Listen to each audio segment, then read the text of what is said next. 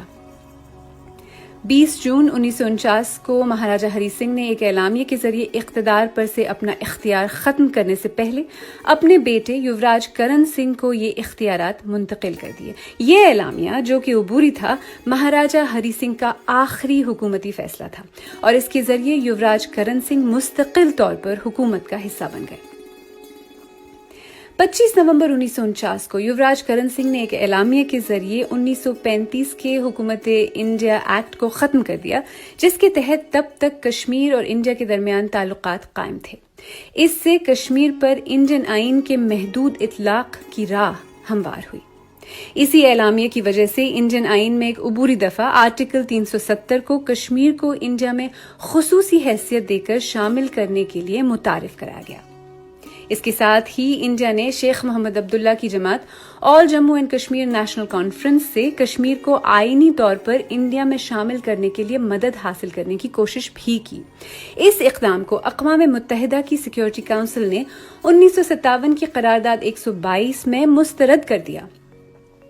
اس قرارداد کے تحت کشمیر کے مستقبل اور الحاق کا فیصلہ نیشنل کانفرنس یا کسی بھی دوسری جماعت کے ایکشن سے نہیں کیا جا سکتا۔ سن 1950 میں انڈین آئین عمل میں آنے کے بعد انڈیا نے آرٹیکل 1 اور 370 کے تحت کشمیر کو ملک کا حصہ بنا دیا۔ آرٹیکل 370 کو، جس کا مقصد خود مختاری کی صورت پیدا کرنا تھا، کشمیر کے مخصوص حالات کی وجہ سے آئین میں شامل کیا گیا۔ اسی شق کے ذریعے سن 1950 کے بعد انڈیا اور کشمیر کے درمیان موجود رشتے کو وضع کیا گیا۔ آرٹیکل 370 میں اس بات کو دہرایا گیا کہ انڈین پارلیمان کے پاس صرف ان شعبوں میں قانون سازی کا حق ہوگا جو معاہدے الحاق میں وضع کیے گئے ہیں۔ یعنی آرٹیکل 370 کے تحت انڈین پارلیمان کے پاس ریاست جموں کشمیر کے لیے صرف دفاع، مواصلات اور خارجہ امور سے متعلق قانون سازی کا محدود اختیار تھا۔ تاہم آرٹیکل 370 کے ہی تحت صدر کو دیے گئے اختیارات کا مطلب یہ تھا کہ 17 نومبر 1952 کے بعد ان کے پاس احکامات جاری کرنے کا اختیار ہوگا۔ تاہم ایک اہم صدارتی آرڈر کو constitution application to Jammu Kashmir order 1950 prospectively جاری کیا گیا۔ اس آرڈر کے ذریعے ان شعبوں میں نئے شعبے جوڑے گئے جن پر وفاقی پارلیمان کو کشمیر کے لیے قانون سازی کا اختیار تھا، اور پہلے سے موجود شعبوں میں تبدیلی کی گئی۔ ان میں آئین میں ترامیم کی دفعات آرٹیکل 368 اور گورنمنٹ آف انڈیا ایکٹ 1935 اور انڈین انڈیپینڈنس ایکٹ 1947 کو ختم کرنے کی دفعات، جہاں تک ان کا تعلق کشمیر سے تھا، ان کا اطلاق انڈیا کے زیر انتظام کشمیر تک بڑھا دیا گیا۔ یوں آرٹیکل 370 کے ذریعے تقریباً 205 وفاقی قوانین کو کشمیر منتقل کیا گیا۔ آرٹیکل 370 کے تحت جموں کشمیر آئین ساز اسمبلی کے اتفاق اور انڈین صدر کے احکامات کے ذریعے ان شعبوں میں مزید وسعت کا امکان بھی پیدا ہو گیا۔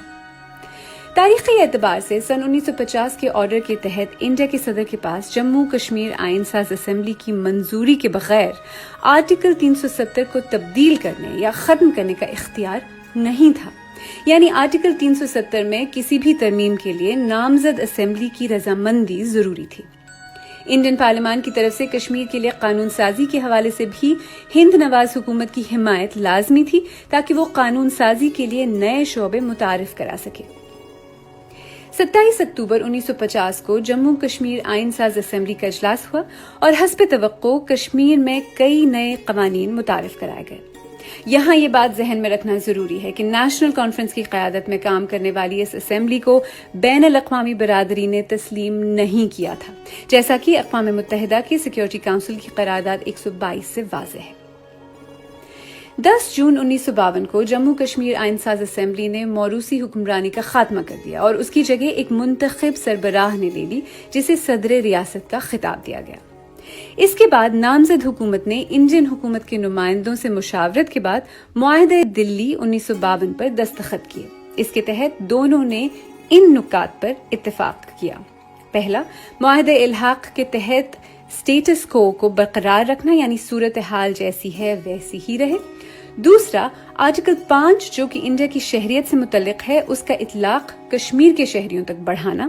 نمبر 3، وفاقی پرچم کے ساتھ ساتھ ریاست کے پرچم کو مقام دینا۔ نمبر 4 صدر ریاست یا گورنر کو ریاستی اسمبلی منتخب کرے گی، تاہم تعیناتی سے پہلے انڈیا کے صدر کی منظوری لازمی ہوگی۔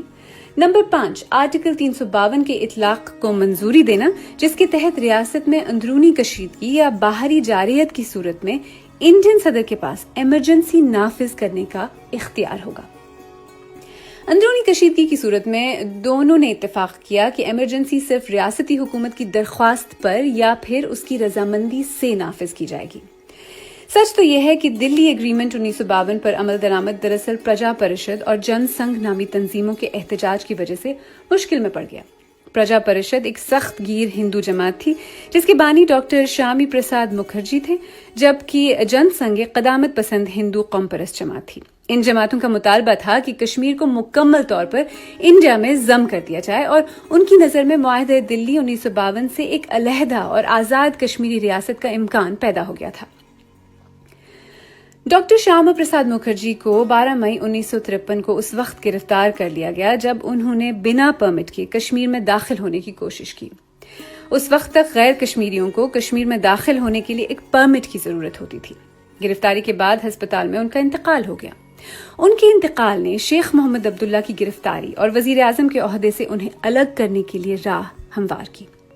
شیخ محمد عبداللہ کی گرفتاری اور اس کے بعد ان کے نائب ہند نواز بخشی غلام محمد کو ان کی جگہ وزیر اعظم بنانے اور اس کے بعد کشمیر کو کس طرح آئینی طور پر انڈیا کا حصہ بنایا گیا، اس کی تفصیل اس پوڈ کاسٹ کی اگلی قسط میں ضرور سنیے گا۔